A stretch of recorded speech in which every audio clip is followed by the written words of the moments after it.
नमस्कार, yes TV पर आप सभी का बहुत बहुत स्वागत है। जैसे कि 12 मई को चुनाव होने जा रहे हैं यमुनानगर में, और उसी के संबंध में आज हम एसडीएम ऑफिस में पहुंच चुके हैं और आइए जानते हैं एसडीएम सर जो हैं वो इस उपलक्ष्य में, इलेक्शन के उपलक्ष्य में क्या कहना चाहते हैं कि किस किस तरीके की तैयारियां यहाँ पर की जा रही हैं इलेक्शन से संबंधित। बहुत बहुत स्वागत है आपका सर यस टीवी पर। थैंक यू जी।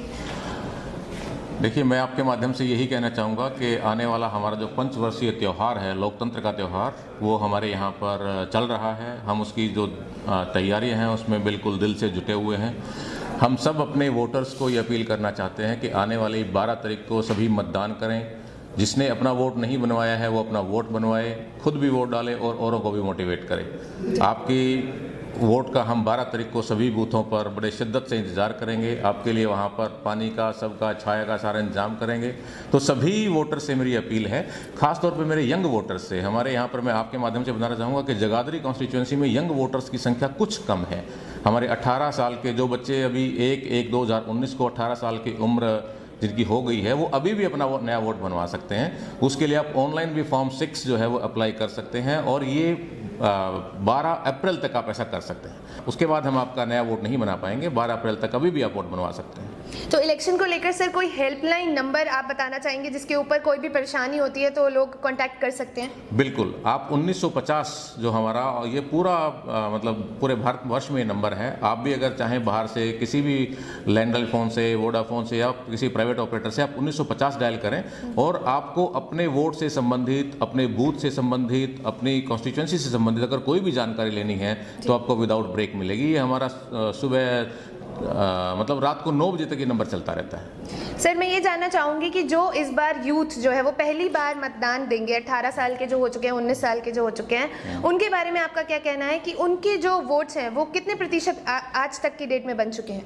देखिए, हमारे पास अभी तक लगभग 3000 ऐसे वोटर्स हैं जो इस असेंबली कॉन्स्टिट्यूंसी जगाधरी में जिन्होंने बिल्कुल अभी नया वोट बनवाया, जो 18 से 19 साल की जिनकी उम्र है। तो और अभी भी कुछ वोटर्स हमारे और इसमें बन सकते हैं, हमें उम्मीद है। कुछ वोट्स अभी हमने छछरौली कॉलेज में कुछ बच्चों के वोट्स बनाए जा रहे हैं जो आजकल में हमारे पास आ जाएंगे।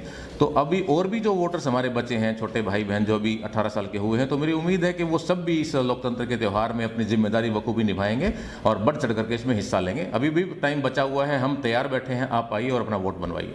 सर, आपसे इस बारे में और एक जानकारी जानना चाहूंगी कि ईवीएम मशीन जो होती है, लोगों का कहना है कि ईवीएम मशीन को हैक कर लिया जाता है, उसके बारे में आपका क्या कहना है? देखिए, ये जो मशीन है ये बहुत ही अच्छी मशीन है। इसके बारे में इस प्रकार की जो अवधारणाएं हैं वो बेबुनियाद हैं।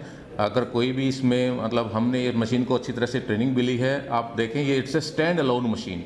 स्टैंड अलोन मशीन का मतलब है कि ये मशीन कहीं और से किसी भी बाहरी सिस्टम से कनेक्टेड नहीं है। इसका अपना सिस्टम है और इससे सबसे इसकी खूबसूरती ये है कि जहाँ ये मशीन मैन्युफैक्चर होती है वहाँ से लेकर के और जहाँ ये बूथ पर जाएगी वहाँ तक इसकी ट्रैकिंग है जी। ये जीपीएस से ट्रैक होती है। इसका एक मूवमेंट भी जो है वो इधर उधर नहीं है। अगर हम महाराष्ट्र से मशीन लेके तो जीपीएस ट्रैक्ड मशीन है, इसके साथ गस्टेड अफसर जाता है, उसकी ट्रैकिंग होती है साथ साथ। तो इस मशीन के साथ किसी प्रकार की छेड़खानी, किसी प्रकार की वो संभव ही नहीं है। सर, ये जानना चाहूँगी कि जो बुजुर्ग लोग हैं, जो विकलांग लोग हैं, उनके लिए क्या सुविधाएं दी जा रही हैं इस बार इलेक्शन में? देखिए, इस बार इलेक्शन कमीशन की तरफ से विशेष हिदायतें हैं और हम पूरी कोशिश भी कर रहे हैं कि हमारे यहाँ पर जितने भी वोटर्स हैं, पीडब्ल्यूडी वोटर्स हैं, पीपल विद डिसेबिलिटी, हमारे यहाँ पर मैं अगर अपनी कॉन्स्टिट्यूंसी की बात बताऊँ तो जगाधरी में लगभग 658 लोग ऐसे हैं जो डिसेबल्ड जिनको हमने मार्क किया है और वोटर लिस्ट में उनको मार्क कर दिया है। हमने अपने सभी बूथ लेवल अधिकारियों को पिछले सप्ताह हुई मीटिंग में ये निर्देश दिए हैं कि आप इन सब पीडब्ल्यूडी वोटर्स से संपर्क करें और इनमें से जो लोग ऐसे हैं जो स्वयं बूथ पर नहीं पहुंच सकते तो उनको हम बूथ तक लाने के लिए जो ज़रूरत पड़ेगी, किसी को कोई स्ट्रेचर की ज़रूरत है, किसी को कोई चेयर की ज़रूरत है, किसी को वॉलंटियर्स की ज़रूरत है, कोई उसकी मदद करके लेकर के आए, तो वो सब भी हम इंतजाम करेंगे। हमने सब लोगों को ये कहा कि आइडेंटिफाई कीजिए जो स्वयं नहीं चल सकता उसको हम कैसे ला सकते हैं, उसके लिए किस इक्विपमेंट की ज़रूरत है, गाड़ी चाहिए, व्हील चेयर चाहिए, स्ट्रेचर चाहिए। तो ये सूचना हम इकट्ठी कर रहे हैं। आपके माध्यम से मैं अपील करूँगा, कोई भी पीडब्ल्यूडी वोटर 1950 पे हमें नोट करा दे कि मैं इस यहाँ पर रहता हूँ, ये मेरा बूथ है। 1950 से पूछ भी ले उसका बूथ कौन सा है, मेरा घर यहाँ पर है, तो हम उसकी विशेष ध्यान रखेंगे, उनको एक बूथ तक लाने का इंतजाम करेंगे। सर मैं ये जानना चाहूँगी कि जो लोग कुछ टाइम के लिए यहाँ पर आकर रह रहे हैं और उनके वोटर आईडी कार्ड यहाँ का भी और बाहर का भी है, तो वो क्या 2 जगह वोट दे सकते हैं? और अगर नहीं, और अगर वो ऐसा करते हैं, अगर ये कानूनी अपराध है, तो उनके लिए क्या सजा रखी गई? देखिए, जब कोई व्यक्ति अपना एक वोट एक जगह बनवा लेता है तो नियमानुसार जब वो अपनी दूसरी वोट की दूसरी जगह बनवाता है तो उसे पहली वोट कटवानी होती है। ये व्यक्ति की खुद की जिम्मेदारी है। और वो जब अपना दूसरी जगह पे जाके वोट बनवाने का फॉर्म भरता है, उसमें वो डिक्लेरेशन देता है कि I am not a registered voter at any other place, या अगर वो रजिस्टर्ड वोटर कहीं और है तो वो लिख के देता है कि मैं फला फला